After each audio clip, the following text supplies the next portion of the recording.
সকাল সকাল এসে গেছে অ্যামাজনের একটা প্রোডাক্ট। তো চলো এটাকে আনবক্সিং করি। সকালবেলা এসে গেছে অ্যামাজন প্রোডাক্ট, তো এটাকেই আনবক্সিং করা যাক। চলো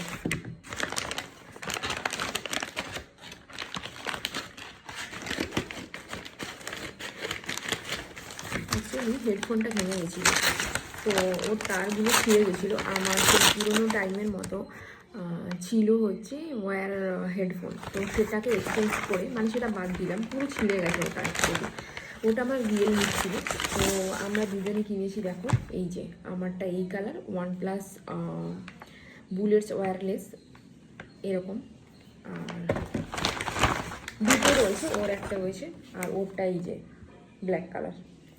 তো একটাই ওপেন করে দেখাচ্ছি যেহেতু দুটোই একই রকম। সো চলো ওটা আগে ওপেন করি।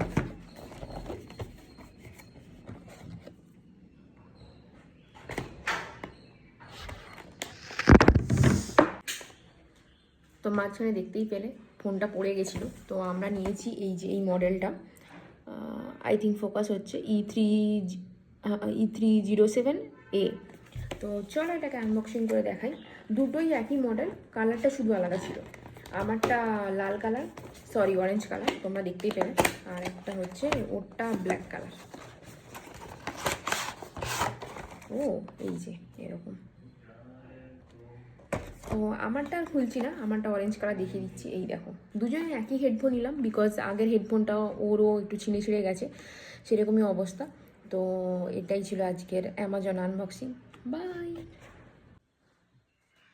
সো এই হেডফোন নিয়ে যে ভিডিওটা করেছিলাম এটা কিন্তু নন স্পন্সার ভিডিও, আর বাই দ্য ওয়ে এটা আমরা আমাদের নিজেদের পারচেসের জন্যই কিন্তু কিনেছি।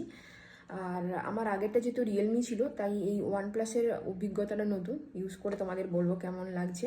আর দুটো নিয়েছি যেহেতু, দুটো নিলে টোটাল আমাদের পড়লো 4000 টাকা। আমরা নিয়েছি অ্যামাজন থেকে, কারণ OnePlus-এর ওয়েবসাইটে দেখলাম এটা চলছে না, সেই জন্য। বাই।